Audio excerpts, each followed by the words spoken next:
J'ai découvert que ma sœur avait volé 3000 € sur la carte de papa. Et pour la première fois de ma vie, j'ai décidé de ne pas me taire. La montre Cartier scintillait sur l'écran de mon ordinateur. C'est 850 €. Un cadeau pour les 40 ans de mariage de mes parents, que papa m'avait demandé de commander avec sa carte bancaire. Tu t'en occupes, Thomas? Tu sais mieux que moi comment fonctionnent ces sites internet? J'avais dit oui, comme toujours. Thomas, le fils fiable. Thomas, qui n'oublie jamais.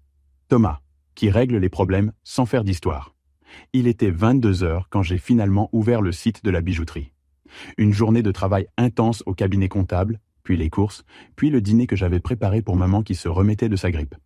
Ma vie habituelle, efficace, prévisible, invisible. J'ai saisi les coordonnées de la carte de papa. Numéro, date d'expiration, cryptogramme. J'avais ces informations par cœur. C'était toujours moi qui gérais ces achats en ligne. Paiement refusé. J'ai froncé les sourcils. Papa venait de recevoir sa pension. Le compte devait être alimenté. Deuxième tentative. Paiement refusé. J'ai appelé le service client de la banque. Numéro automatique, attente, puis une voix professionnelle. Le solde du compte est de 47 €, monsieur Moreau. 47 €. Sur un compte qui contenait 3200 € hier matin. Il y a eu des retraits? 3 retraits en espèces aujourd'hui. Et 1000 € à 14h30, 1000 € à 15h15 et 1200 € à 16h45. Distributeurs différents dans le centre-ville. Mon sang s'est glacé. Papa était à la maison tout l'après-midi. Je le savais parce que maman m'avait appelé pour me demander de passer à la pharmacie. Papa ne pouvait pas sortir, il attendait un appel important de son notaire. Quelqu'un d'autre avait utilisé sa carte. J'ai raccroché et fixé l'écran. La montre Cartier me narguait avec son prix que je ne pouvais plus payer. Mais ce n'était pas la montre qui me préoccupait. C'était la certitude, froide et claire, qui venait de s'installer dans mon esprit. Une seule personne dans la famille connaissait le code de la carte de papa. Une seule personne avait eu accès à son portefeuille aujourd'hui. Une seule personne avait emprunté de l'argent à nos parents pendant des années sans jamais rien rembourser. Camille. Ma sœur de 26 ans, diplômée d'école de commerce, qui vivait encore chez nos parents, temporairement, depuis 3 ans. Camille, qui changeait de travail tous les 6 mois parce que les patrons ne la comprenaient pas. Camille, qui avait toujours une urgence financière, toujours une excuse, toujours quelqu'un d'autre à blâmer. J'ai ouvert Facebook. Son dernier post datait de 19 h, une photo d'elle dans un restaurant chic du centre-ville avec 3 amis, sourire éclatant et champagne à la main. Célébrons la vie. Friends good times blessed. Célébrons la vie, avec l'argent de papa. J'ai pris une capture d'écran, puis j'ai fermé l'ordinateur. Mes mains tremblaient légèrement, pas de colère, mais d'une émotion que je n'arrivais pas à identifier. Quelque chose entre la déception et la révélation. Pendant 32 ans, j'avais été le fils qui ne posait pas de questions embarrassantes. Celui qui trouvait des excuses pour les autres, qui lissait les conflits, qui préférait la paix familiale à la vérité. Mais 3000 €, c'était différent. Ce n'était plus un emprunt ou une aide temporaire. C'était un vol. Un vrai vol, avec préméditation et mensonge. Et pour la première fois de ma vie, j'allais dire la vérité. Toute la vérité. Même si cela devait tout casser. J'ai pris mon téléphone et composé le numéro de papa. Allô, Thomas? Il est tard, tout va bien? Papa, nous devons parler, tous ensemble, maintenant. Maintenant? Mais ta mère dort déjà. Réveille-la et appelle Camille. Dis-lui de rentrer immédiatement. Thomas, qu'est-ce qui se passe? Tu m'inquiètes. Ce qui se passe, papa, c'est que quelqu'un a vidé ton compte bancaire aujourd'hui, et je sais qui. Le silence au bout du fil était assourdissant. J'arrive, ai-je dit. Ne touche à rien, n'appelle personne d'autre qu'elle. On va régler ça ce soir. En raccrochant, j'ai senti quelque chose changer en moi. Une détermination que je ne me connaissais pas. Une colère froide et constructive. Thomas le discret allait enfin élever la voix. Et cette fois, tout le monde allait l'entendre. La voiture de Camille n'était pas dans l'allée quand je suis arrivé chez mes parents. Bien sûr. Elle avait probablement vu mon nom s'afficher sur le téléphone de papa et choisi de l'ignorer. Maman était en robe de chambre dans le salon, les cheveux défaits, l'air perdu. Papa faisait les 100 pas devant la cheminée, encore en costume malgré l'heure tardive. « Thomas, explique-moi », dit-il dès que j'ai franchi la porte. « Qu'est-ce que c'est que cette histoire de compte vidé ?» J'ai sorti mon téléphone et affiché l'historique des transactions que la banque m'avait envoyées par SMS. 3 retraits aujourd'hui. 3200 € au total. À des heures où tu étais ici. Papa a chaussé ses lunettes et lu les détails. Son visage s'est progressivement décomposé. Ce n'est pas possible. Ma carte était dans mon portefeuille toute la journée. Où est ton portefeuille maintenant? Il l'a sorti de sa veste. La carte bancaire était là. Mais quelque chose clochait. Papa, depuis quand ta carte Visa est-elle rayée à ce point? Il a examiné le plastique. Des rayures profondes straient la bande magnétique, comme si quelqu'un avait eu du mal à faire fonctionner la carte dans les distributeurs. Je ne sais pas. Elle était impeccable ce matin. Maman s'est levée, soudain, alerte. Camille était à la maison cet après-midi. Elle est montée chercher quelque chose dans votre chambre, vers 14 heures. Quoi chercher? Son chargeur de téléphone? Elle disait qu'elle l'avait oublié dans votre commode. Papa et maman échangèrent un regard. La commode où papa rangeait son portefeuille quand il se changeait après le travail. Elle n'a pas pu, murmura maman. Camille ne ferait jamais ça. Maman, regarde. J'ai montré la capture d'écran du post Facebook. Le restaurant, le champagne, l'heure de publication. Elle était où, selon toi, à 19 heures? Maman a regardé la photo avec des yeux qui refusaient de comprendre. Elle avait dit qu'elle allait chez Marie, pour réviser. Elle cherche du travail, tu sais. Réviser. Dans un restaurant à 40 € le plat. Papa s'est assis lourdement dans son fauteuil. Thomas, tu es sûr de ce que tu avances? J'ai les preuves. Les horaires correspondent. Elle était seule à connaître ton code. Tu le lui as donné l'année dernière pour qu'elle puisse retirer de l'argent quand tu étais hospitalisé. Mais elle nous l'aurait rendu. Papa, quand est-ce que Camille t'a rendu quelque chose qu'elle avait emprunté? Le silence qui a suivi était éloquent. Nous pensions tous à la même chose. Les emprunts successifs qui n'avaient jamais été remboursés. Les 500 € pour dépanner un ami en détresse. Les 800 € pour une formation professionnelle qui n'avait jamais eu lieu. Les 1200 € pour investir dans un projet artistique avec une copine. Au total, sur 3 ans, combien avait-elle emprunté? Combien papa et maman avaient-ils donné sans rien dire, pour éviter les conflits? J'ai composé le numéro de Camille. Ça a sonné dans le vide. Elle ne répond pas. Peut-être qu'elle dort déjà, suggéra maman sans conviction. À 23 heures, un vendredi soir? J'ai essayé à nouveau, toujours rien. Papa s'est levé. Il faut qu'on aille la chercher. Où ça, papa? Elle n'est pas chez Marie. Elle était dans un restaurant avec ses amis il y a 4 heures, et maintenant, elle ne répond plus. Tu crois qu'elle va gentiment rentrer pour s'expliquer? Maman a commencé à pleurer silencieusement. Pas des larmes de tristesse, des larmes de reconnaissance forcée. Qu'est-ce qu'on fait? Demanda papa. C'était la première fois qu'il me posait cette question. Habituellement, c'était Camille qui prenait les décisions dans cette maison. Camille qui donnait le ton, qui imposait ses humeurs, qui déterminait si la soirée serait agréable ou tendue. Mais Camille n'était pas là. Et pour la première fois, papa se tournait vers moi pour savoir quoi faire. On attend qu'elle rentre. Et quand elle rentrera, on lui présente les preuves. Sans colère, sans drame, juste les faits. Et si elle nie? Elle niera. C'est ce qu'elle fait toujours. Mais cette fois, on a des preuves indiscutables. J'ai regardé mes parents. Papa, 67 ans, qui avait travaillé dur toute sa vie pour offrir une sécurité à sa famille. Maman, 64 ans, qui s'était toujours sacrifiée pour que ses enfants ne manquent de rien. Ils avaient l'air si fatigués, si désillusionnés. Papa, maman, ça va aller, mais il faut que vous compreniez une chose. Cette fois, il n'y aura pas d'excuses. Cette fois, il y aura des conséquences. Papa a hoché la tête lentement. Tu as raison, Thomas. Tu as toujours eu raison. À 1h30 du matin, nous avons entendu la voiture de Camille dans l'allée. Il était temps de découvrir qui était vraiment ma sœur. Camille est entrée en chantonnant, les clés à la main, l'air détendu d'une soirée réussie. Elle s'est figée en nous voyant tous les trois dans le salon. « Qu'est-ce qui se passe? Pourquoi vous m'attendez comme ça ?» Sa voix était légèrement pâteuse. Champagne et mensonge. « Assieds-toi » dit papa d'une voix que je ne lui connaissais pas. Ferme, autoritaire. « Papa, il est presque 2 heures du matin. Je suis fatigué. On peut pas parler demain? Non, maintenant.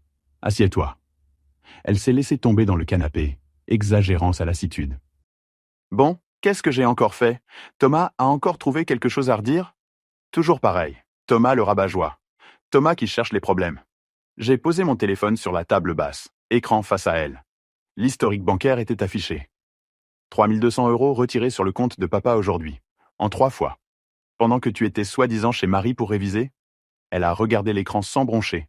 Pas de surprise, pas de confusion, juste un calcul rapide derrière ses yeux. Et alors, papa retire de l'argent, c'est son droit. Papa était ici tout l'après-midi. Peut-être qu'il a demandé à quelqu'un d'autre? À qui? Je sais pas moi, un collègue, un ami. Papa s'est penché vers elle. Camille, j'étais ici. Je n'ai demandé à personne de retirer de l'argent. Et ma carte était dans ma chambre, dans la commode. Ta carte est dans ton portefeuille, papa. Regarde. Elle était forte, très forte. Mais j'avais prévu ses réponses. J'ai montré la capture d'écran Facebook. Le jardin de Marius, restaurant gastronomique, 19 heures, champagne avec tes amis. Et alors, j'ai le droit de sortir. Avec quel argent? Tu cherches du travail depuis 3 mois. Tu n'as pas de revenus. Marie m'a invité. Marie? J'ai sorti un deuxième téléphone, celui de maman. J'ai appelé Marie il y a 1 heure. Elle était chez elle, seule, en train de regarder Netflix. Elle ne t'a pas vu aujourd'hui. Le masque a commencé à glisser. Un micro-tremblement au coin de sa bouche. Vous m'espionnez maintenant? Non, Camille, on vérifie tes mensonges. Maman, qui était restée silencieuse, a pris la parole. Ma chérie, dis-nous juste la vérité. Si tu avais besoin d'argent, tu aurais pu demander. Demander quoi? Encore de l'argent que vous me reprochez ensuite à chaque dispute? Encore des leçons de morale de Thomas le Parfait? Il ne s'agit pas de leçons de morale, j'ai dit calmement. Il s'agit de vol. Le mot est tombé comme une pierre dans un lac silencieux. Vol? Elle s'est levée d'un bond. Tu me traites de voleuse? Tu as pris de l'argent qui ne t'appartenait pas, sans permission, en cachette. Comment tu appelles ça? Je colle ça à un emprunt. J'allais rembourser. Avec quel argent? Tu n'as pas de travail. J'aurais trouvé une solution. Comme les 500 € de l'année dernière? Les 800 € d'il y a 6 mois? Les 1200 € de février? Tu as remboursé quoi exactement? Papa regardait sa fille comme s'il la voyait pour la première fois. Camille, c'est vrai? Tu as pris ma carte? Elle la regardait avec des yeux qui se remplissaient de larmes. Vrai ou fausse? Impossible à dire. Papa, j'étais désespéré. J'avais promis à mes amis. Ils comptaient sur moi. Je pouvais pas les laisser tomber. Mais tu peux nous laisser tomber, nous? C'est pas pareil. Vous êtes ma famille. Vous êtes obligés de m'aimer. La phrase a résonné dans le salon comme un aveu. J'ai regardé mes parents. Papa avait vieilli de 10 ans en 10 minutes. Maman pleurait en silence. Camille, j'ai dit doucement, tu vas rembourser, intégralement. Avec quoi? Tu vas trouver un travail, un vrai travail, et tu vas rembourser 300 € par mois jusqu'à ce que la dette soit effacée. Et si je refuse? Papa s'est levé. Si tu refuses, j'appelle la police demain matin. Usage frauduleux de carte bancaire. Vol avec circonstances aggravantes. Tu risques 3 ans de prison. Le silence qui a suivi était assourdissant. Vous feriez ça, à votre propre fille? J'ai sorti un document de ma sacoche. Un contrat que j'avais préparé en les attendant. Non, on va faire ça en famille. Tu signes ça. Reconnaissance de dette, plan de remboursement, clause de défaillance. Propre et légal. Elle a lu le document, la colère montant progressivement. Tu es malade, Thomas? Un contrat? Entre frères et sœurs? Entre débiteurs et créanciers. Les liens familiaux ne justifient pas le vol. Elle m'a regardé avec une haine que je ne lui avais jamais vue. Tu prends ta revanche, c'est ça? Monsieur je suis parfait et invisible veut enfin exister? Je veux que justice soit faite. Elle a signé le contrat en pleurant de rage. Maman pleurait de tristesse. Papa regardait par la fenêtre. Et moi? Pour la première fois de ma vie, je me sentais respecté. Les 3 semaines qui ont suivi ont été un enfer. Camille avait trouvé un travail, agent d'accueil dans un centre commercial. Salaire minimum, horaire décalé, pas de perspective d'évolution. Elle rentrait chaque soir épuisée et amère, et sa colère retombait sur toute la famille. « Thomas s'amuse bien, hein ?» lançait-elle à table. « Il a détruit ma vie pour 3000 €. Bravo, frangin. Tu as gagné. » Maman tentait de faire la paix. « Ma chérie, personne n'a voulu te détruire. Tu as fait une erreur, tu la répares. C'est tout. » Une erreur? Une erreur, c'est oublier d'éteindre la lumière. Pas monter un dossier d'accusation contre sa propre sœur. Papa était devenu silencieux. Il passait ses soirées dans son bureau, fuyant les conflits. La joie de vivre avait quitté la maison. Et moi? Je commençais à douter. Au bureau, ma collègue Sylvie avait remarqué mon état. « Tu as une mine épouvantable, Thomas. Qu'est-ce qui t'arrive ?» Je lui avais raconté l'histoire. Elle m'avait écouté sans m'interrompre, puis avait secoué la tête. 3 000 euros, Thomas. C'est beaucoup, mais c'est ta sœur. Tu n'aurais pas pu juste... Laisser passer? Laisser passer, comme toujours. Et si c'était ton frère qui avait vidé ton compte? Je serais furieuse, mais je ne lui ferais pas signer un contrat comme à un criminel. Le soir même, en rentrant, j'ai trouvé maman en larmes dans la cuisine. Qu'est-ce qui se passe? Camille veut partir. Elle dit qu'elle ne peut plus vivre ici, que tu as empoisonné l'atmosphère. Elle va où? Chez une amie à Lyon. Loin de nous, loin de toi. J'ai senti quelque chose se briser dans ma poitrine. Maman, je n'ai pas voulu ça. Alors pourquoi tu ne lui pardonnes pas? Pourquoi tu ne déchires pas ce contrat? Pourquoi? Parce que pendant 32 ans, j'avais pardonné. J'avais laissé passer. J'avais fermé les yeux sur ces mensonges, ces manipulations, ces emprunts jamais remboursés. Maman, si je déchire ce contrat, qu'est-ce qui l'empêchera de recommencer? Elle a appris sa leçon. Quelle leçon? Qu'elle peut voler 3 000 euros et s'en tirer avec des larmes et des menaces de départ? Maman m'a regardé comme si j'étais devenu un étranger. Tu n'es plus le même, Thomas. Tu es devenu dur. Dur. J'étais devenu dur. Cette nuit-là, j'ai relu le contrat dans ma chambre. L'écriture de Camille était rageuse, les lettres tracées avec violence. Sa signature ressemblait à un cri de colère. J'ai pensé à la déchirer. J'ai pensé à aller frapper à sa porte, à lui dire « Oublie tout, reste avec nous, on recommence ». J'ai pensé à redevenir Thomas le discret, Thomas qui arrangeait les choses, Thomas qui préférait la paix à la justice. Puis j'ai pensé à papa, qui avait travaillé 40 ans pour économiser ses 3 000 euros. À maman, qui se privait de tout pour que nous ne manquions de rien. À moi, qui payais mes propres factures depuis mes 18 ans et qui n'avais jamais rien demandé. J'ai rangé le contrat dans mon tiroir. Le lendemain matin, Camille avait fait ses valises. Elle est partie sans dire au revoir, en claquant la porte. Maman a pleuré toute la journée. Papa s'est enfermé dans son bureau. Et moi, je me suis demandé si j'avais sauvé notre famille, ou si je l'avais détruite. La maison était silencieuse. Mais pour la première fois, c'était un silence honnête. Plus de mensonges, plus de manipulations, plus de faux semblants. Juste la vérité, dans toute sa dureté. Et moi, Thomas le dur, j'ai compris que parfois, la vérité était le seul cadeau qu'on puisse vraiment offrir à ceux qu'on aime. 2 mois après le départ de Camille, quelque chose d'inattendu s'est produit. Nos parents ont commencé à me parler. Vraiment me parler. Papa, qui rentrait du bureau, s'arrêtait dans le salon où je lisais. « Thomas, tu peux me donner ton avis sur quelque chose ?» Maman me demandait conseil pour ses placements, pour les réparations de la maison, pour des décisions qu'elle prenait seule depuis des années. « Tu as toujours eu du bon sens ?» me disait-elle. Je ne sais pas pourquoi, on ne t'écoutait pas plus avant. Avant, quand Camille monopolisait l'attention avec ses drames, ses urgences, ses besoins constants. Un soir, papa m'a rejoint sur la terrasse où je buvais un thé en regardant les étoiles. « Tu sais, Thomas, j'ai réfléchi à ce qui s'est passé. »« Ah, ta sœur, on l'a mal élevée. On lui a tout passé, tout excusé. » J'ai attendu qu'il continue. « Toi, tu étais si facile, si autonome. On se disait, Thomas va bien, il n'a besoin de rien. Mais on s'est trompé. Tu avais besoin qu'on te reconnaisse, qu'on t'écoute. Papa? Non, laisse-moi finir. Ce contrat que tu as fait signer à Camille. C'était malin, professionnel. Juste, j'aurais dû y penser moi-même. Il a bu une gorgée de sa bière. Tu sais ce qui m'a le plus impressionné? Quoi? Tu n'as pas crié, tu n'as pas fait de chantage. Tu as juste présenté les faits et proposé une solution. C'est ce que font les hommes responsables. Les hommes responsables. Papa ne m'avait jamais considéré comme un homme, je pense. J'étais son petit Thomas, même à 32 ans. Tu penses pouvoir créer ton propre cabinet? Me demanda-t-il un autre soir. Pardon? Un cabinet comptable. Tu as l'expertise. La clientèle pourrait suivre. J'ai quelques contacts qui seraient intéressés. J'y pensais, en effet, depuis des mois. Mais je n'en avais jamais parlé à personne. Comment tu sais que j'y pense?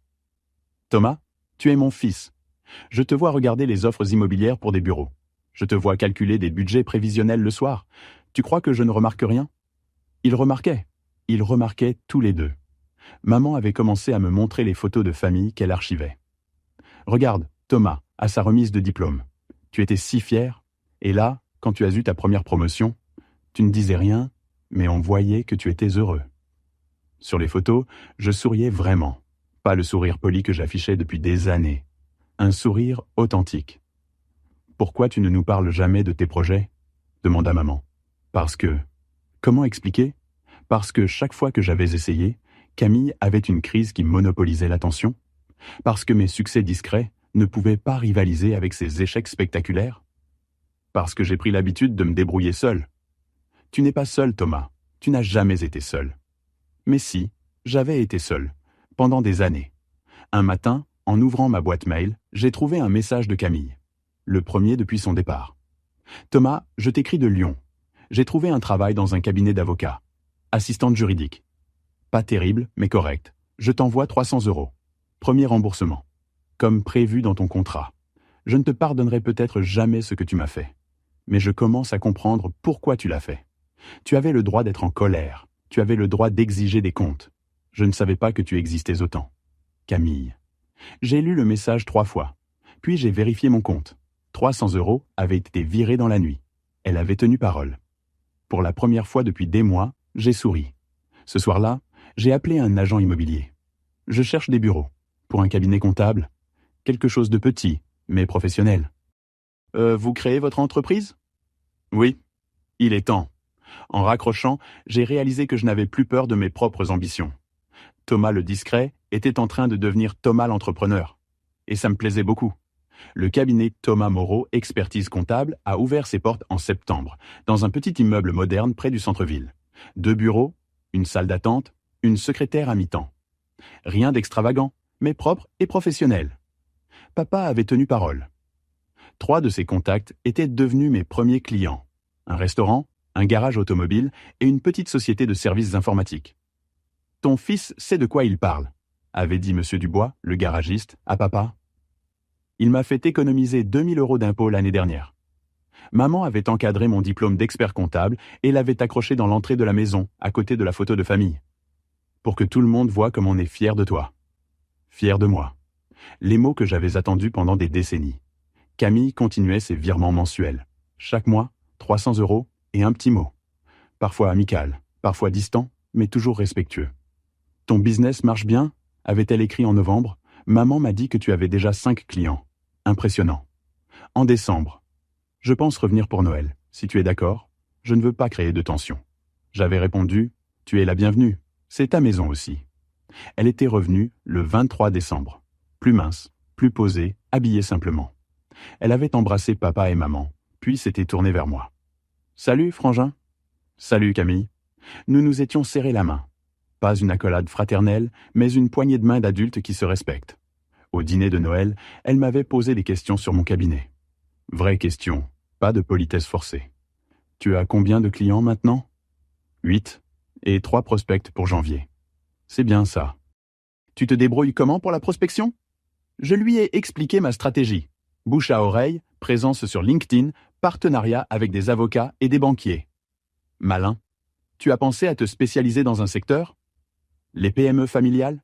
Il y a un vrai besoin d'accompagnement personnalisé. Papa écoutait notre conversation avec un sourire que je ne lui avais jamais vu. Ces 2 enfants qui parlaient affaires, comme des adultes, comme des égaux. Thomas a toujours eu l'esprit d'entreprise, dit-il. Déjà quand il était petit, il montait des petits business. Vous vous souvenez de sa vente de cartes Pokémon au collège ? Camille a ri. Oh oui, il avait calculé la rentabilité au centime près. J'avais fait 200 € de bénéfices en 3 mois, ai-je dit. Pas mal pour un gamin de 12 ans. Et tu avais tout épargné, ajouta maman. Nous, on ne savait pas quoi faire de notre argent de poche. Et toi, tu avais déjà un livret. C'était la première fois qu'il racontait une anecdote sur moi, avec fierté. Pas avec indulgence ou condescendance. Avec fierté. Après le dîner, Camille et moi avons fait la vaisselle ensemble. Tu sais, Thomas, j'ai appris des trucs à Lyon. Sur moi. Sur nous. Ah bon ? Tu étais invisible, mais moi, j'étais insupportable. Je monopolisais l'attention parce que j'avais peur d'être oublié. Toi, tu t'es effacé parce que tu pensais que c'était plus simple. On s'est trompés tous les deux. Elle a posé une assiette dans l'égouttoir. Ce contrat que tu m'as fait signer. C'était humiliant, mais c'était juste. Pour la première fois de ma vie, quelqu'un m'a dit non. Vraiment non. Je n'ai pas voulu t'humilier. Je sais, tu as voulu que je grandisse. Ça a marché. Elle m'a tendu une enveloppe. Ton cadeau de Noël. À l'intérieur, un chèque de 900 euros. 3 mois de remboursement d'avance. Camille, ce n'était pas prévu dans le contrat. J'ai eu une prime. Et je me suis dit, pourquoi attendre? Plus vite c'est remboursé, plus vite on peut passer à autre chose. Elle a souri. Un vrai sourire. Pas le sourire charmeur qu'elle utilisait pour obtenir ce qu'elle voulait. En fait, j'ai une confession à te faire. Laquelle? Ton cabinet. J'en ai parlé à mon patron à Lyon. Maître Roussel. Il cherche un expert comptable de confiance pour ses clients entrepreneurs. Ça t'intéresse? Un partenariat avec un cabinet d'avocats lyonnais. Exactement le type de développement dont je rêvais. Pourquoi tu ferais ça? Parce que tu es doué. Parce que tu le mérites. Et parce que... Elle a hésité. Parce que je suis fier de mon frère. Fier de moi. Camille, qui ne m'avait jamais vraiment regardé, était fière de moi. On fait équipe maintenant? Ai-je demandé. On fait équipe. Mais attention, j'exige 5 de commission sur les clients que je t'apporte. J'ai ri. Marché conclu. En me couchant ce soir-là, j'ai pensé au contrat rangé dans mon bureau. Dans 6 mois, il serait soldé. Dans 6 mois, cette histoire serait officiellement terminée. Mais en réalité, elle était déjà terminée. Nous avions tous grandi. Papa me respectait, maman me voyait, Camille me reconnaissait. Et moi, Thomas Moreau, j'avais enfin appris que se faire respecter n'était pas de l'égoïsme. C'était de la maturité. En mars, exactement 1 an après le vol, Camille a perdu son travail à Lyon. Restructuration, m'a-t-elle expliqué au téléphone. Il supprime mon poste. Je suis désolé Thomas, mais je ne pourrai pas faire le virement ce mois-ci. Tu as trouvé autre chose? Je cherche, mais c'est dur. Et j'ai plus d'économies. Silence. L'ancien Thomas aurait dit « C'est pas grave, prends ton temps ». Le nouveau Thomas attendait de voir ce qu'elle allait proposer. « Thomas, tu es là? Je suis là. Qu'est-ce qu'on fait pour le contrat? Qu'est-ce que tu proposes? Je sais pas. Je rentre à la maison. Le temps de retrouver du travail? Rentrer à la maison. Retrouver sa chambre, ses habitudes, sa position de fille choyée. Le cycle recommençait. Camille, le contrat prévoit une clause en cas de défaillance. Quelle clause? Je l'avais sous les yeux. Article 4, alinéa 3. En cas de défaillance de remboursement supérieur à 60 jours consécutifs, le débiteur s'engage à quitter le domicile familial de façon définitive. Si tu ne peux pas rembourser pendant 2 mois consécutifs, tu ne peux plus vivre chez papa et maman. Thomas, c'est ma famille. C'est aussi la mienne. Et cette famille a besoin de tranquillité. Tu me jettes dehors? Je respecte le contrat qu'on a signé tous les deux. Elle s'est mise à pleurer. Tu es impitoyable. Je suis cohérent. Maman et papa vont jamais accepter ça. On va voir. J'ai raccroché et appelé mes parents. Papa, il faut qu'on se parle. Camille et moi. Tous ensemble. Le soir même, conférence téléphonique à 3. Camille pleurait, papa était silencieux, maman tentait de négocier. Thomas, elle peut pas se retrouver à la rue. Elle ne sera pas à la rue. Elle trouvera une solution. Quelle solution? Ce n'est pas mon problème, maman. C'est le sien. Camille a explosé. Tu prends ta revanche, avoue-le. Tu veux me punir? Je ne veux rien, Camille. J'applique les règles qu'on s'est fixées. Les règles que tu as fixées, que tu as acceptées et signées. Papa a pris la parole. Thomas a raison. Silence général. Papa, Camille n'en croyait pas ses oreilles. Tu as signé ce contrat librement. Thomas t'a donné une chance de te racheter. Tu l'as saisi. Maintenant, tu traverses une mauvaise passe, mais ce n'est pas une raison pour tout annuler. Mais je fais quoi, moi? Tu trouves une solution, comme tous les adultes de ton âge. Je suis votre fille. Justement, j'ai dit calmement. Tu es notre fille, pas notre éternel enfant. Maman pleurait en silence. Papa était devenu le père qu'il aurait dû être depuis longtemps. Tu as 15 jours, Camille, dit-il. 15 jours pour nous présenter un plan. Un vrai plan, pas des larmes et des reproches. 15 jours plus tard, Camille a appelé. J'ai trouvé du travail. Où ça? À Marseille, dans un cabinet comptable justement. Assistante de direction, le salaire est correct. Je peux prendre un studio. Bravo. Thomas? Oui? Tu avais raison. Il fallait que je parte vraiment, pour grandir. Tu pars quand? La semaine prochaine, mais avant. Est-ce qu'on peut déchirer le contrat? J'ai réfléchi. Tu as remboursé combien? 2400 euros. Il reste 800. Tu proposes quoi? Je te donne 800 euros cash demain et on n'en parle plus. Tu as 800 euros? J'ai vendu ma voiture et quelques affaires. Je prendrai le train pour aller à Marseille. Elle avait vendu sa voiture. Sa précieuse petite citadine rouge qu'elle bichonnait comme un bijou. D'accord, marché conclu. Le lendemain, elle est venue au cabinet. Élégante, déterminée, adulte. Elle a posé une enveloppe sur mon bureau. 800 €, compte complet. J'ai sorti le contrat et l'ai déchiré devant elle. Affaire classée. Elle m'a regardé avec un respect que je ne lui connaissais pas. Thomas, tu as fait de moi quelqu'un de meilleur. Je te détestais pour ça, mais... Merci. De rien. On se serre la main? On se serre la main. Poignée ferme, regard droit. Deux adultes qui se respectent. Après son départ, j'ai rangé les morceaux du contrat dans mon tiroir. Pas comme souvenir. Comme preuve qu'on peut aimer quelqu'un et refuser ses mensonges en même temps. La justice, parfois, c'est la plus belle façon d'aimer. 2 ans plus tard, je reçois une invitation par email. Thomas, tu es cordialement invité au pot de départ de Camille Moreau, promu responsable administrative du cabinet Roussel Associés. Marseille, 15 juin, 19 h. PS. J'espère que tu viendras. J'ai des choses à te dire. Camille. Promotion. Ma sœur a été promue. Je prends le TGV pour Marseille. Dans le train, je pense à ces 2 années. Mon cabinet emploie maintenant 4 personnes et affiche complet jusqu'en décembre. Papa me présente comme mon fils Thomas, expert comptable, avec une fierté non dissimulée. Maman encadre mes articles dans la presse professionnelle. Le pot a lieu dans un restaurant élégant du Vieux-Port. Une trentaine de personnes, ambiance chaleureuse, Camille rayonnante au centre de l'attention. Père et fils associés, le rêve secret de tous les enfants qui admirent leur père. J'accepte, à une condition. Laquelle? On fait un contrat, propre, légal, avec droits et devoirs de chaque partie. Il éclate de rire. Un contrat? Entre père et fils? Les meilleurs accords sont toujours écrits, papa. Camille me l'a appris. Dans mon bureau, le tiroir contient encore les morceaux déchirés du contrat de Camille. Je ne les jetterai jamais. Ils me rappellent que l'amour véritable, parfois, ressemble à de la sévérité. Que la justice, parfois, est le plus beau cadeau qu'on puisse faire à quelqu'un. Et que Thomas le discret est devenu Thomas le juste. Pour toujours.